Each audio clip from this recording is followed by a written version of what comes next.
Olá, amigos e amigas, boa noite para todos. É com grande alegria que nós estamos aqui para dar prosseguimento aos nossos estudos do livro Calma, do benfeitor Emmanuel. Então, agradecendo desde já aí a presença dos corações que nos acompanham aqui, a Rosana, a Beatriz, a Rita de Cássia, a Rosane, a Alexandre, enfim, um grande abraço para todos, né? Infelizmente, na semana passada, nós tivemos um probleminha com a conexão, não foi possível levarmos adiante o estudo, mas hoje estamos aqui de volta, na expectativa de que corra tudo bem, para a gente fazer o estudo aí do capítulo 1 da obra, Nos Encargos da Vida. Então, lá no primeiro capítulo, nós estudamos o prefácio da obra, no primeiro episódio, nós estudamos o prefácio da obra, fizemos ali uma introdução, buscamos algumas das motivações que levaram Emmanuel a nos trazer essa obra e falamos muito do contexto, então, que atualmente vivemos. Lembrando que essa obra, Emmanuel escreve o prefácio em 1978 e ele ali já pontua algumas características do contexto, do mundo, que, digamos assim, se intensificaram, se acentuaram com o passar desses anos e que são as circunstâncias que hoje nós encontramos, né? Lembrando lá do prefácio, ele diz agitações na Terra, dificuldade de entendimento, impactos do progresso, conflitos de gerações, algumas das características desse processo de transição, desse processo de mudança em mais larga escala em que estamos inseridos. Falamos muito da questão da própria dinâmica do mundo de hoje, como ele diz lá, impactos do progresso.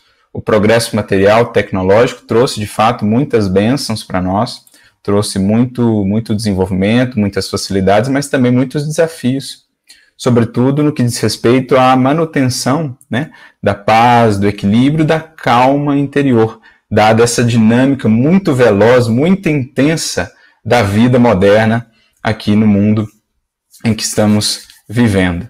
Então a gente fez uma introdução no primeiro episódio da série, tratando justamente do prefácio. E hoje, no capítulo 1, nós vamos adentrar propriamente o livro, as mensagens são um pouquinho mais extensas do que a mensagem do prefácio, e elas são feitas meio que num estilo proverbial, ou seja, um conjunto de frases que naturalmente estão relacionadas, têm uma conexão entre si, mas que também têm sentido isoladas, como se Emmanuel juntasse várias pérolas em cada capítulo. Ele tem ali um fio condutor que une essas pérolas, que dá um sentido mais holístico, mais abrangente para o texto, mas se a gente separar, cada pérola tem um sentido em si. É como a gente, quando vai ler o livro de Provérbios, por exemplo, a Epístola de Tiago, tem muito essa característica também, ele vai colocando frases assim que elas têm um sentido no todo, mas elas também têm um sentido à parte. Então, a gente vai comentando frase a frase, vamos, na medida do possível, aqui interagindo, agradecendo mais uma vez os amigos que estão aqui, a Aninha, um grande abraço, querida, o Tavinho, a Raquel, a Luciana, a Esmeralda, o Marcos, Lourenço, enfim, um grande abraço para todos. Caso a conexão dê algum probleminha aí, vocês aguardem que a gente vai fazer o possível para voltar. O vídeo vai ficar, provavelmente, se a gente cair, vai ficar pausado, parado um tempinho, mas a transmissão vai continuar e a gente vai tentar voltar ainda nessa mesma transmissão. Então, caso eu venha travar e cair, vocês já fiquem atentos com relação a isso, São aí os desafios da conectividade. Bem, e um primeiro aspecto importante da gente analisar já é, como a gente sempre gosta de fazer no que diz respeito a textos de Emmanuel, já é o próprio título. Então, nós estamos falando sobre calma, nós estamos falando sobre tranquilidade, nós estamos falando sobre como manter a serenidade, o equilíbrio diante dos desafios, das demandas da vida material. E o primeiro capítulo da obra Calma é Nos Encargos da Vida. Então é como se Emmanuel tivesse assim, nos dizendo assim, Se a gente não aprender a olhar, a ter uma relação mais adequada, mais harmonizada com os encargos da vida. E por encargos aqui, né, ele está falando de todos os deveres, não simplesmente os encargos profissionais, não só o trabalho profissional, mas ele está falando dos encargos na família, né, no lar, os encargos na atividade espírita, os encargos para com a sociedade, né, nos compromissos que temos para com a sociedade, para com as leis, etc, etc. O trabalho profissional também, os encargos para com o nosso corpo, os encargos para com a nossa vida espiritual. Então, ele está falando dos deveres de um modo geral, né? Esse que é um tema muito importante, é um tema recorrente em Emmanuel. Há um capítulo no livro Pensamento e Vida sobre o dever fascinante, muito bonito mesmo e muito profundo, né? Há uma mensagem, na codificação também é um tema recorrente. Há uma mensagem no capítulo 17, tem 7 do Evangelho segundo o Espiritismo, sobre o dever, também muito bela.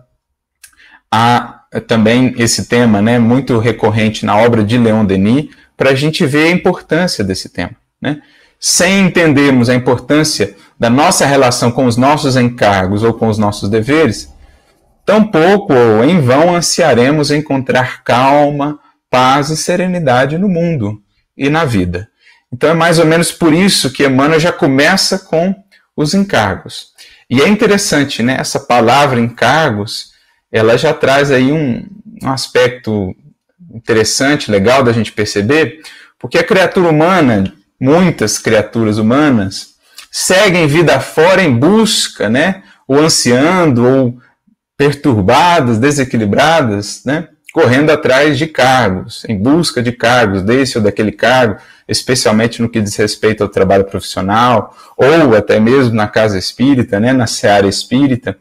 Claro que deve ser uma busca nossa sempre nos prepararmos, nos qualificarmos cada vez mais para ampliarmos as nossas possibilidades de servir.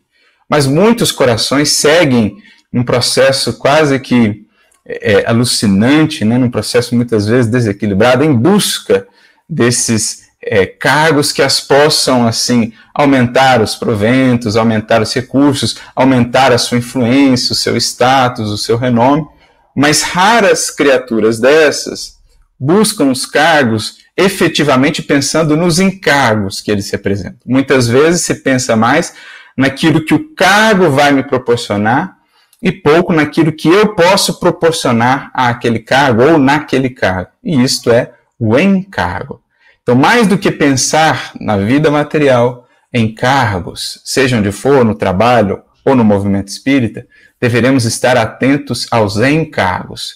Porque uma vez que pensamos em termos de encargos, aonde quer que estejamos, no cargo em que estivermos, em que o Senhor nos tiver colocado, encontraremos a maior glória que podemos encontrar na vida, que é a glória de bem servir. Então, o espírito que percebe isso, o cargo para ele passa a ser absolutamente secundário. Se ele vai ganhando, né, se ele vai subindo na escala, vai ganhando novos cargos, isso para ele não é relevante. Ele está preocupado com os encargos, com bem cumprir os encargos. E por isso ele não se deixa iludir, envaidecer, ele não se deixa inflar pelo cargo que ocupa, porque ele está voltado para a realização do dever. Então, é nesses termos que nos cabe pensar, porque a partir daí, tudo que diz respeito à ornamentação exterior da criatura, por exemplo, o cargo, cai lá para as últimas posições em termos de importância, porque o que realmente importa é o justo, o adequado cumprimento dos deveres. Nesse sentido, ou nessa perspectiva, todos os cargos, todos os trabalhos, todas as profissões são importantes. Têm um valor essencial, né, inestimável.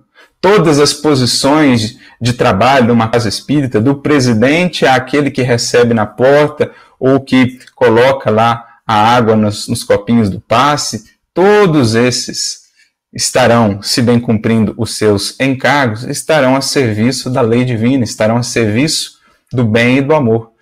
Então, essa mudança de perspectiva já é um aspecto importantíssimo para que a gente aprenda a ter calma na vida, serenidade, não sairmos aí vida fora desesperados, ansiando por isso ou aquilo outro, que possa ornamentar o ser exterior, mas nos esquecendo da do enriquecimento do ser interior, que pode ser feito em qualquer cargo, desde que bem cumprido o encargo que nos é dado pela vida e pelo Criador. Bem, iniciando a reflexão, ele diz assim: recorda, Deus nos criou para a execução de determinados encargos, em que nos façamos felizes. Então já é interessante o jeito que ele começa. Ele põe um verbo no imperativo, recorda. Como a nos dizer assim, implicitamente, isso aqui é importante. Não se esqueça disso. Grava isso na sua consciência. Por isso ele começa com esse recorda. Se a gente se esquece disso em algum momento da jornada, grandes as chances da gente não conseguir manter a serenidade, o equilíbrio, não encontrar aí a felicidade e a paz. Então, lição importante, né?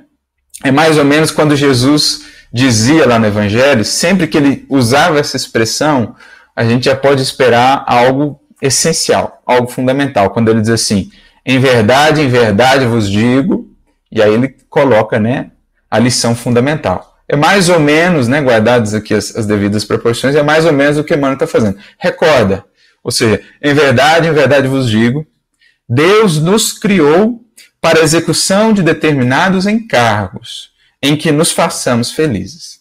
O que a gente depreende dessa frase? Qual a associação que Emmanuel está fazendo? Ele está associando encargo, ou melhor, execução dos determinados encargos, ou seja, dos encargos que cabem a cada um de nós. Ele está associando isso à felicidade.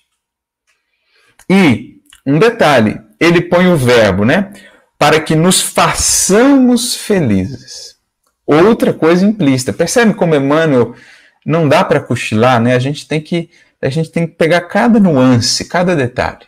Então, nos façamos felizes. Não é o outro que me faz feliz? Não é a circunstância que me faz feliz?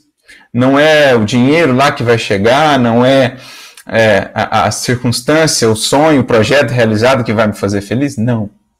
Ele está dizendo, para que nos façamos felizes.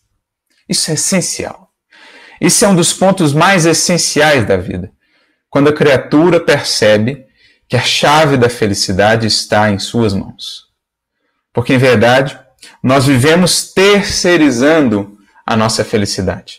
Nós vivemos projetando a responsabilidade da nossa felicidade em terceiros, nas circunstâncias, nos outros. E como as circunstâncias nem sempre seguem o caminho que esperaríamos, e como os outros nem sempre fazem o que gostaríamos, então vêm as decepções, as desilusões. Temos uma felicidade muito frágil. Por quê? Porque não está conosco, não está em nossas mãos. Nós mesmos lançamos fora essas chaves da felicidade. Mas uma vez que entendemos isso, e os Espíritos vão deixar bem claro isso, por exemplo, no Livro dos Espíritos, da questão 920 em diante, quando vão tratar da felicidade, eles vão dizer isso, né? Vão dizer que cabe à criatura humana, né, suavizar tanto quanto possível os males, né, da sua vivência nesse planeta, que não é um planeta de felicidade plena, né, um planeta que nos possibilita uma felicidade parcial, uma felicidade possível, mas que, dizem-nos os Espíritos lá, nas questões 920, 921 e em diante, que cabe à criatura humana suavizar os seus males, a sua existência e ser tão feliz quanto lhe é possível na condição em que está da escala espírita. Então, esse é um dever que nos cabe. Essa é uma construção que depende de nós. Claro que o alto, né, o Criador, os bons espíritos, nos darão todos os recursos para que sejamos tão felizes quanto nos é possível no patamar em que estamos. Acontece que muitas vezes nós ou não valorizamos esses recursos, negligenciamos esses recursos, essas possibilidades, e aí entramos muitas vezes numa postura de vitimização, numa postura de acusar a vida, os outros, e perdemos, né, voluntariamente a felicidade que poderíamos construir desde já. Entendendo que a felicidade não é um lugar em que vamos chegar, não é nem um objetivo propriamente, é antes, muito mais, um modo de caminhar. Por isso a felicidade, o céu, começa-se a construir aqui, na Terra mesmo. O que vamos encontrar no mundo espiritual é simples reflexo do que já criamos dentro de nós mesmos. Céu e inferno vivem em nós, dentro de nós, a partir de nossas posturas, daquilo que vamos escolhendo levar conosco. Então, muito importante atentar para esse verbo, né, façamos felizes, nos façamos felizes, e para a relação que Emmanuel está fazendo. A execução dos encargos é o que nos traz essa felicidade, ou seja, o que os Espíritos também vão dizer no Livro dos Espíritos. Não há felicidade sem dever cumprido. O dever varia de acordo com a posição em que está o espírito. Quanto mais adiantado o espírito, quanto mais esclarecida a sua consciência, maior é o seu entendimento do dever. Por isso ele precisa executar mais, realizar mais para estar bem, né? Estar harmonizado com a lei divina. Então, o dever varia segundo o nível de entendimento, o nível de discernimento do espírito, né? Assim como a responsabilidade acompanha o progresso intelectual, a capacidade de discernimento entre o bem e o mal do espírito. Então, por isso que, no patamar em que estamos, quais são os deveres que a consciência já nos apresenta? Cumprindo-os bem, fazendo, né, aquilo que nos cabe, o resultado é a felicidade que nos é possível no patamar em que estamos. Quanto mais ele vai subindo na escala espírita, mais vai se ampliando a sua noção do dever, né? Maior vai sendo, digamos assim, a área, né, em que ele vai, a área consciencial, né, o universo consciencial em que ele vai sendo alertado pela consciência. Aliás, essa é a definição que Emmanuel traz quando trata do dever no livro Pensamento e Vida, né? É a região moral em que a criatura é constantemente alertada pela consciência. Ou seja, quanto mais esclarecida é uma consciência, maior é essa região moral, maior é a compreensão do dever. Mais ele entende o seu papel, mais ele se dispõe a servir e a realizar para poder, de fato, alcançar esse estado de felicidade e de paz. Então, essa relação é importante. Não há como manter a calma na vida, serenidade, tranquilidade, fugindo aos nossos deveres. Então, muitas vezes a gente, né, quer buscar a paz, a serenidade, a tranquilidade e fazemos esse movimento falso, esse movimento ilusório de que, afastando-nos dos nossos deveres, né, fugindo dos nossos compromissos, haveremos de encontrar essa paz. Muitas vezes encontramos uma paz exterior, ilusória, mas internamente estamos inquietos, estamos angustiados. Ao passo que muitas vezes, quando nos propomos realmente a cumprir os nossos deveres, ainda que isso nos custe sacrifício, ainda que isso nos custe até mesmo lágrimas, internamente ou externamente poderemos estar cansados, exaustos, mas internamente o Espírito usufrui aquela paz e aquela serenidade que não lhe podem ser tomadas. Então, essa é a ideia. Não há felicidade longe do dever. Por isso, todas essas posturas que nós vemos, né, por exemplo, de irmãos nossos, que julgam que poderão ser felizes, por exemplo, roubando recursos públicos, né, passando por cima de pessoas, de sentimentos, abafando a voz da sua consciência, essa é uma felicidade absolutamente ilusória. E o pior é que, muitas vezes, esses indivíduos são invejados, porque têm uma vida de gozos, têm uma vida de excessos, e as criaturas olham de fora e acham que aquilo é a felicidade, quando não percebem a fragilidade de tudo aquilo, porque o recurso exterior, né, as benesses exteriores passam como a fumaça, passam de maneira breve, muito efêmera, e então o indivíduo se vê ali às voltas, né, com a consciência que mais cedo ou mais tarde desperta. Então, não há como manter serenidade, paz, equilíbrio no dia a dia sem cumprir adequadamente os nossos deveres, sem nos disciplinarmos para cumpri-los. Isso é essencial, porque na medida em que vamos cumprindo os encargos, né, que cada existência nos propõe, vamos nos aperfeiçoando. para um dia podermos cumprir o grande encargo, né, que é o que Emmanuel está dizendo aqui, a grande parte que nos cabe na criação divina. Porque essa frase de Emmanuel ela tem um sentido mais abrangente. Ele diz, Deus nos criou para a execução de determinados encargos em que nos façamos felizes. Então, Deus nos criou para cumprirmos alguns encargos na criação divina. Cada existência vai nos preparando, vai nos lapidando, vai nos burilando, para que um dia, lá nos planos maiores da existência, em processo de cocriação, em plano maior, como nos diz André Luiz, possamos fazer ou cumprir a parte que nos cabe na criação. Então é muito interessante isso, é como se cada espírito criado fosse único e tivesse um papel único na criação, que não poderá ser cumprido por outro. Talvez daí venha aquela expressão que João usa, fazendo uma referência a Jesus, quando chama Jesus de o Filho unigênito. Alguns vão entender isso, né, como sendo a condição assim diferente de Jesus em relação a nós, como se ele fosse um ser à parte na criação, não fosse igual a nós, não tivesse passado pelo processo evolutivo como todos nós, o que não é a visão espírita. O que entendemos por esse unigênito, então?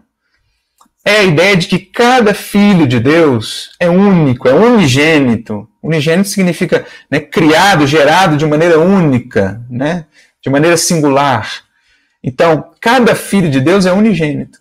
Só que, o que é a diferença do Cristo para conosco? Ele já alcançou esse seu papel na criação. Ele já avançou e já chegou lá. Nós estamos a caminho. Nós estamos em processo. É de certo modo que os Espíritos dizem a Kardec, na questão 132 de O Livro dos Espíritos, quando eles falam ali das encarnações ou da encarnação, e Kardec pergunta, né, qual é o objetivo da encarnação, e os Espíritos dizem assim, a encarnação visa aperfeiçoar os espíritos. E, dizem eles acrescentando, né, ela tem um outro objetivo, prepará-los para suportar a parte que lhes cabe na obra da criação. Então, essa resposta dos Espíritos sempre me chamou a atenção. Né? Cada um de nós tem uma parte que nos cabe na obra da criação. E nas várias existências nós estamos sendo preparados, aperfeiçoados, para suportarmos, para estarmos habilitados a essa parte que nos toca na criação.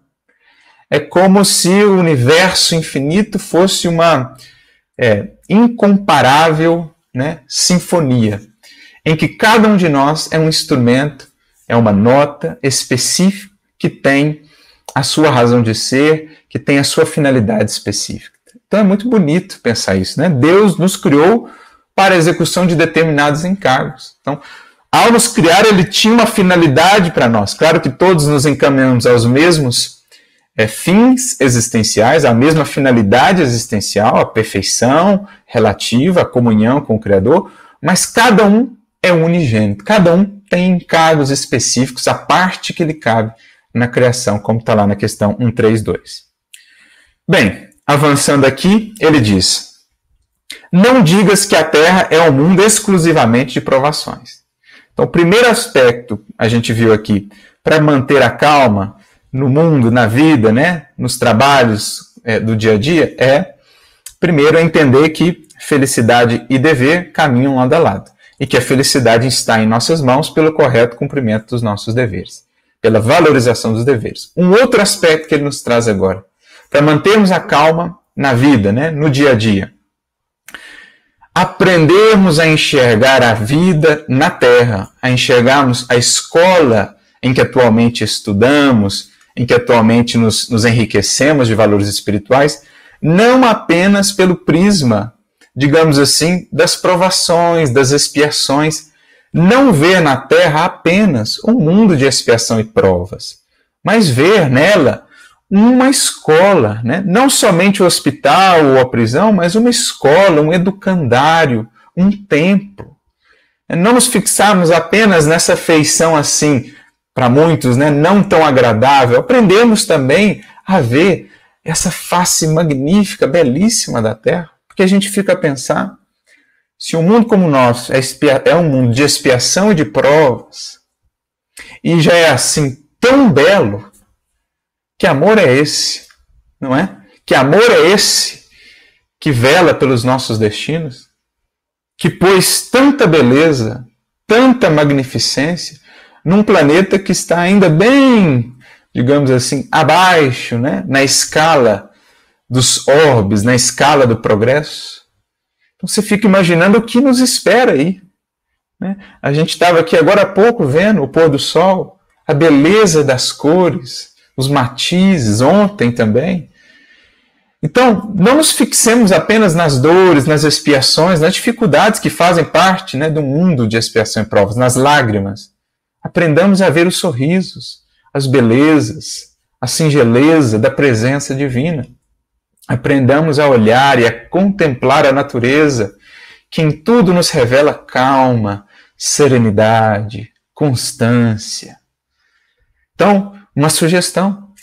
Peguem aí depois, quando tiverem um tempinho, o livro O Grande Enigma, de Leon Denis. Vão lá na segunda parte, o livro da natureza, e leiam aquelas páginas.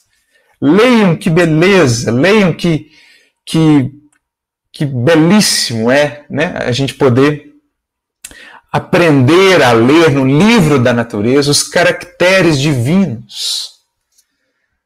Ele vai descrevendo montanhas, ele vai descrevendo florestas, ele vai descrevendo, né, a beleza da natureza e como a criatura humana que aprende a interagir com isso, a contemplar essa beleza, como ela vai se asserenando. Quando as provas se fazem mais difíceis, ora, recorre à natureza, o templo majestoso do Criador, e verás como que as coisas se asserenam, se pacificam. Então é esse outro convite que ele nos faz. Por mais que as provações sejam difíceis, a gente lembra de Paulo, né?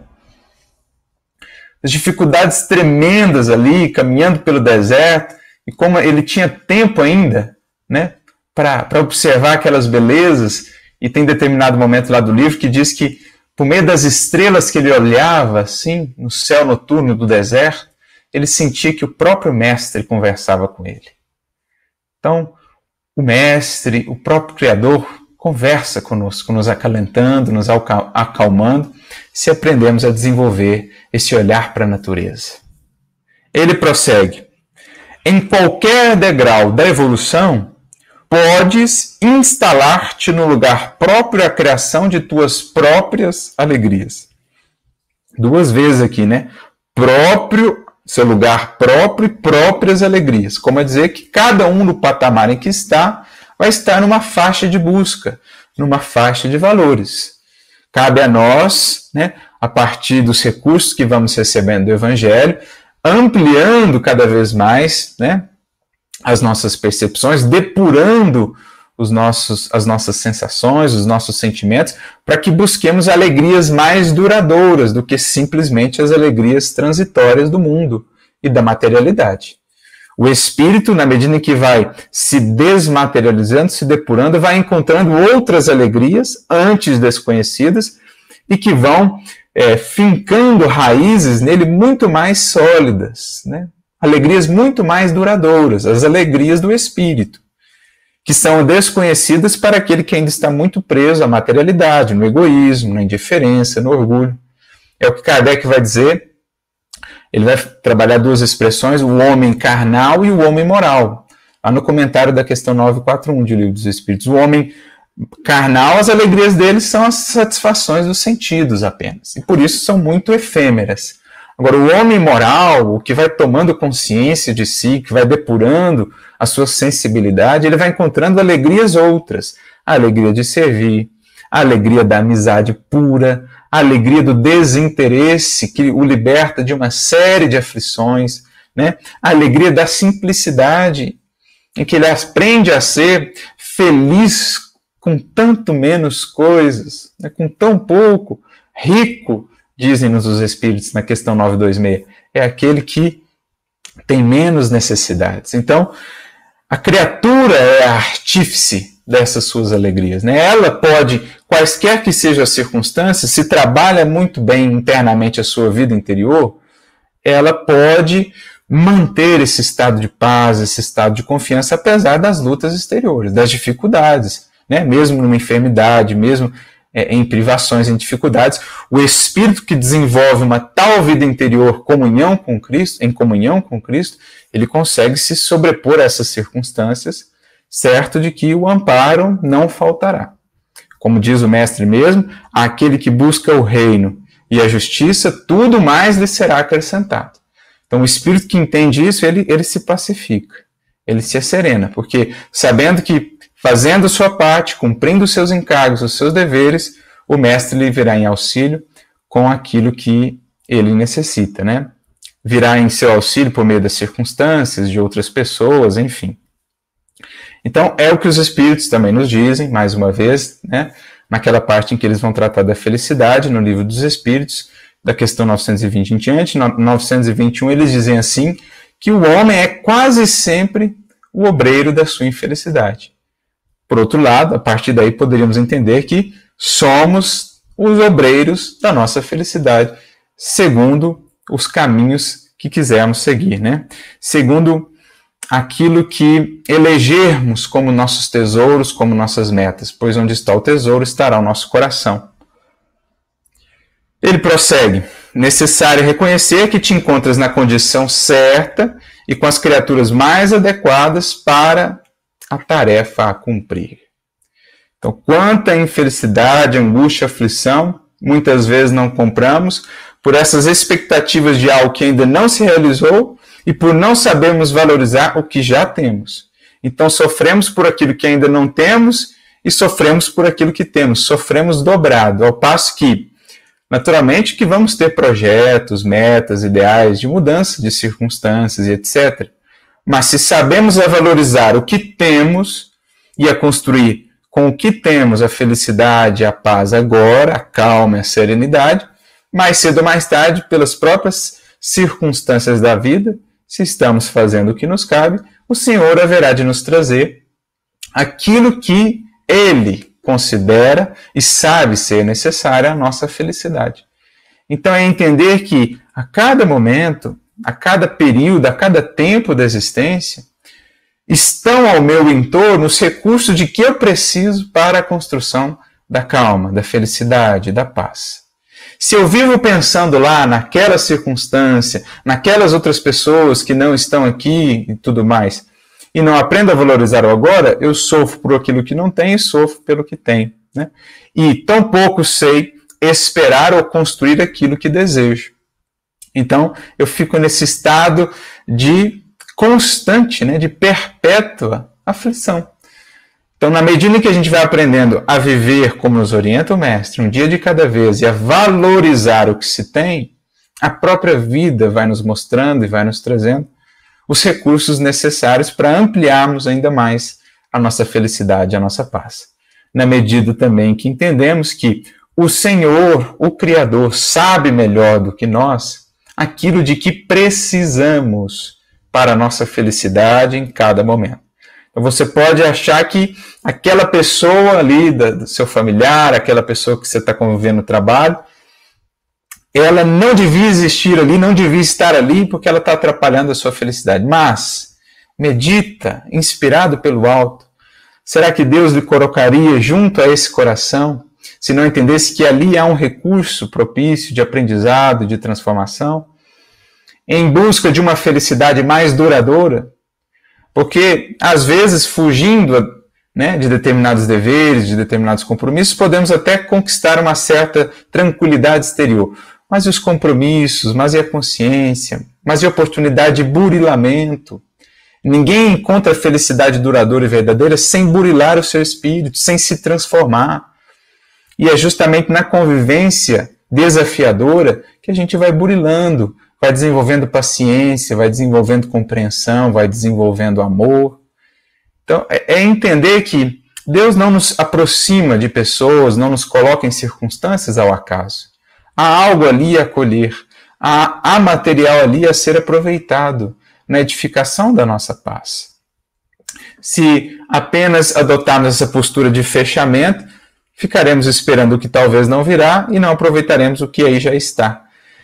Criaremos necessidades e exigências para a felicidade quando o necessário efetivamente já está ali, antes mesmo que tivéssemos que rogar ao Senhor da vida que nos trouxesse. Então, é aprender a valorizar o que temos agora e a investir nisso, porque então Deus, os bons espíritos, haverão de nos conduzir, de nos guiar às outras circunstâncias que julgarem necessárias para ampliar a nossa felicidade, a nossa paz.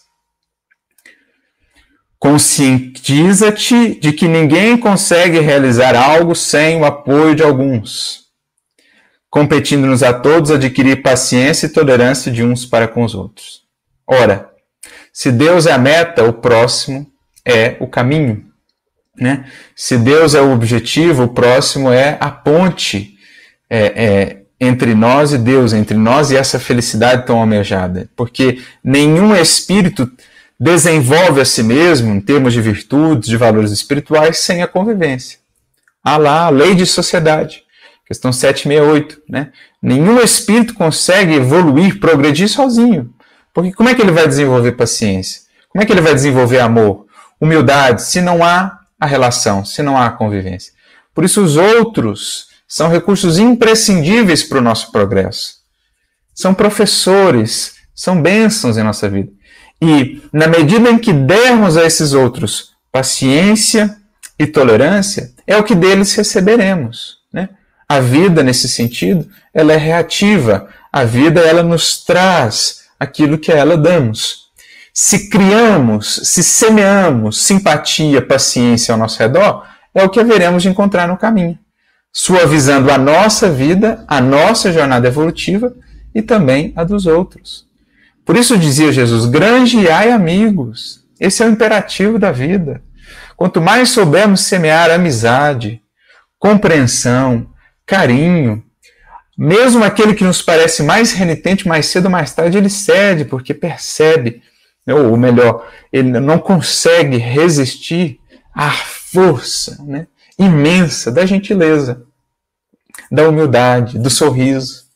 Né? A gente fica pensando que força é aquilo que a gente impõe, né? É grito, é violência, né?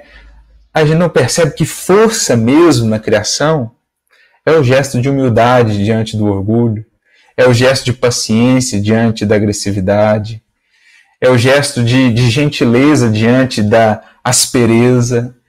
Os fortes, e Jesus está aí para mostrar isso, a quem duvidasse, né? Muitos pensavam que a força estava em Roma, que a força estava no Sinédrio, mas a força, né, a capaz de derrubar um império, de se sobrepor ao império, de vencer os séculos, e está aí até hoje tão viva, mais viva do que nunca, a força foi expressa ali naquele que se submeteu, que humilhou-se a si mesmo, tomou a cruz aos ombros e subiu aquele calvário, escarnecido, vilipendiado, humilhado, né, desprezado, mas que demonstrou tamanha força que nenhuma força humana, que nenhuma força do mundo foi capaz de contê-lo. Percebe? Então é isso. Aquele que está investindo em gentileza, em simpatia, em amizade, ele está criando bênçãos para a sua jornada. Porque ele já entendeu que é desses laços, é dessas trocas que nós crescemos. Aprendamos a viver sem reclamações e sem queixas. Isso aqui é essencial. Porque isso aqui, muitas vezes, é um hábito tão arraigado em nós que a gente nem percebe mais. Toda hora a gente está buscando algo para reclamar, para se queixar. E aí desperdiçando uma imensa quantidade de energia e mesmo de tempo. Vale lembrar que quando nos queixamos, quando reclamamos, estamos lançando isso ao nosso redor, estamos imprimindo essas emoções, né, nos fluidos ao nosso redor, no nosso próprio perispírito, como que criando uma nuvem espessa, sombria ao nosso redor, que dificulta o amparo dos bons espíritos, que dificulta a sintonia com o bem, ao passo que quando agradecemos, oramos, né, exaltamos o bem, estamos, digamos assim, desvanecendo essa nuvem ao nosso redor e criando um halo, né, uma aura aí luminosa, suave, que envolve não só a nós, como aos outros também. Então, o indivíduo que vive sem esse hábito, ele chega no ambiente, ele muda a sintonia do ambiente. Então, nós temos tantas coisas a fazer, tanta coisa a realizar, como gastar, desperdiçar energia com reclamações e com queixas. Investamos, ao contrário, essa energia na solução dos problemas que levaram às queixas e às reclamações, né? No trabalho, na disciplina, na transformação de nós mesmos. Façamos esse movimento, mas para isso é preciso primeiro percebermos se esse hábito não está conosco, da importância de nos estudarmos, de termos humildade de olhar. Por que eu falei isso? Qual a emoção que me moveu a falar isso? E aí, aos poucos, a gente vai percebendo, já é um grande passo, para depois mudar. É o outro passo, né? Mas o primeiro é perceber. Porque às vezes nós estamos tão automático nesse hábito das queixas, e aí a gente se sente, né? Ao longo do dia, às vezes você começa bem o dia, daqui a pouco você está reclamando do tempo, está reclamando do outro que fez um barulho ali na casa, etc. Daqui a pouco você está cansado, exaurido, né? Com os pensamentos em desalinho, as emoções perturbadas, está inquieto, angustiado. Aí você vai ver porque, não aconteceu nada demais. Aí você vai olhar mais fundo, é as queixas, né? É essa energia, essa sintonia que a gente vai entrando. Os obstáculos e problemas, em maioria, com que somos defrontados na desincumbência dos nossos deveres, partem de nós e não dos outros. A maioria dos problemas não são os outros que nos criam, mas nós, a nossa postura diante dos outros. Como lá disseram os Espíritos na questão 921, o homem é quase sempre o obreiro da sua própria infelicidade, né? Aproximando-se ou praticando a lei divina, ele se forrará a muitos males e será tão feliz quanto seja possível na sua existência grosseira. Então, esse esforço nosso por nos aproximarmos da lei divina é o que vai diminuindo em muitos problemas, os tormentos, as aflições voluntárias que nós criamos. Então, quantas aflições não criamos diante do outro por conta da inveja, por conta do ciúme, por conta da nossa impaciência, da nossa impulsividade, dos nossos preconceitos, enfim, né? Se a gente vai trabalhando isso em nós, a gente vai vendo que a gente criava em torno do outro, a gente pintava no outro uma série de características que, na verdade, estavam em nós, né? Em que o outro, muitas vezes, não tinha pensado naquilo que a gente pensou que ele tinha pensado, não estava almejando fazer aquilo que a gente imaginava que ele iria fazer, e a gente sofrendo por tudo isso, e o outro lá sem saber, e a gente criando, né? Por conta da nossa mente em desalinho, da nossa mente ensombrada, a gente criando todo um quadro de posturas do outro, de atos do outro, de pensamentos do outro que não condizem com a realidade. Então é preciso trabalhar muito esse nosso olhar, né? Tirar as traves, porque muito daquilo que a gente vê no outro também, do cisco, é na verdade ali um pedacinho da trave que está em nós. Muitos ciscos que vemos nos semelhantes, na verdade, é o reflexo da trave que está no nosso olho, e que a gente projeta, então, no semelhante, né? Há esse aspecto interessante da lição de Jesus. Claro que o outro tem os seus ciscos, tem as suas dificuldades, mas muito do que nós vemos nele, na verdade, é reflexo do que está em nós e a gente projeta neles. Então, avançando aqui, adaptarmos às exigências do trabalho a realizar, sem perder a altura no ideal superior que abraçamos. É a norma, ou seja, a regra de triunfo em nossas obrigações. Então, é aquilo que os Espíritos nos dizem e o próprio Cristo. Viver no mundo sem ser do mundo. Viver aqui na matéria, cumprindo as obrigações que nos cabem, sem nos esquecermos de que somos espíritos em jornada, de que os valores exteriores são meios e não fins. Essa é a norma de triunfo.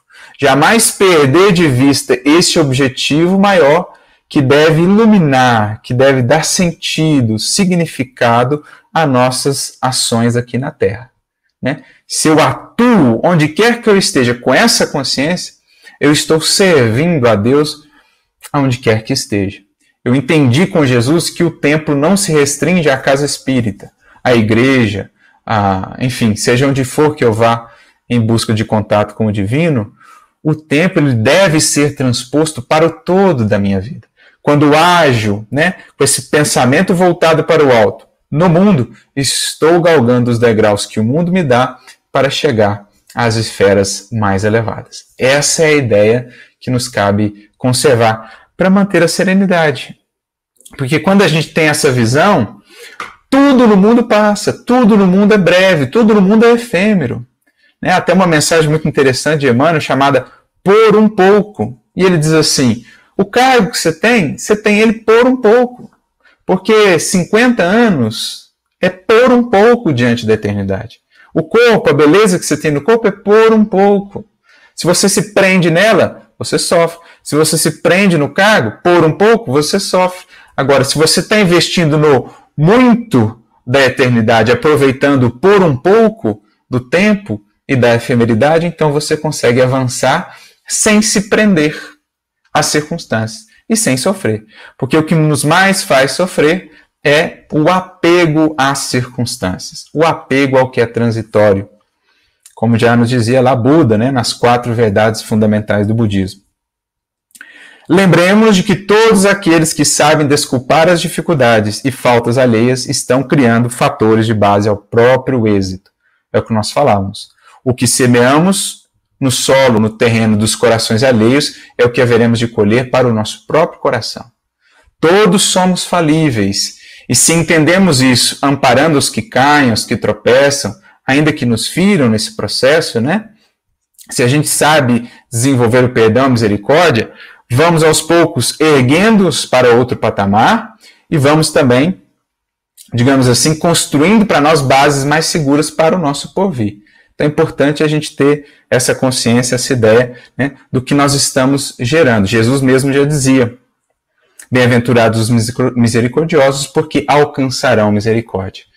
Aquele que percebe a sua fragilidade, entende melhor a fragilidade, os tropeços do outro, e é também acolhido, né, é entendido quando soube assim proceder para com o outro. E por fim, então, ele conclui, quem se consagra a servir, serve para viver, honrando a vida em qualquer posição, como nós dizíamos, né? Honrando os encargos em qualquer cargo, em qualquer posição que a vida lhe tenha colocado. Quem se consagra a servir, serve para viver. Olha que relação bonita que Emmanuel faz, né? Aquele que encontrou o serviço como o maior objetivo da vida é o que entendeu a própria finalidade da vida, né? Aquele que serve é o que serve para viver, é o que entendeu o que é viver, é o que já está abraçando a proposta de vida abundante com Jesus. Então, quanto mais serve, mais vida usufrui, porque entrou na própria dinâmica da vida, que é em si mesma doação. A natureza, em todo canto, nos ensina isso, e o próprio Criador, que é o ser que mais serve em toda a criação. Então, que possamos servir para viver, né? Que aprendamos a servir para servir à vida, né? E encontrarmos essa vida em nós. Então eram essas as nossas reflexões nesse primeiro capítulo, agradecendo aqui as contribuições de cada um que esteve conosco, né? A Luciana aqui falando de fato do apego, que é essa chaga que muito nos consome, a Vani aqui falando do autocontrole. Então, para mantermos o autocontrole, Vani, é isso mesmo, oração, criarmos momentos ao longo do dia, ao longo da semana, para estarmos conosco, para nos conhecermos, para mergulharmos em nosso coração, nas nossas emoções. A gente vai aos poucos tendo mais controle sobre nós mesmos, sobre a nossa impulsividade, né, sobre as nossas emoções, e vamos aprendendo pela vontade, pela força de vontade, a canalizar essas energias para a transformação, para o bem. Enfim, muitas contribuições preciosas aqui. E na medida possível, quando não for possível a gente trabalhar num episódio, a gente vai trabalhando nos outros também. Mas agradecemos pela presença, pelo carinho de todos, que meditemos nesses encargos que a vida nos tem dado, né? Desde os menores deles. É preciso aprendamos a ser grandes nos menores encargos, para que venhamos a ser também, depois, estarmos habilitados, vamos dizer assim, para trabalharmos nos maiores encargos. É preciso, como nos diz Emmanuel, aprendemos a ser grandes nos encargos humildes da vida para sermos humildes nos grandes encargos da vida. Essa é a proposta, que meditemos nisso e que façamos dos deveres de cada dia um caminho para mantermos a paz, com a consciência tranquila dos nossos deveres bem cumpridos.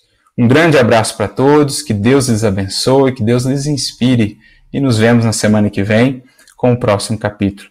Muita calma, muita serenidade, muita paz para todos. Fiquem com Deus.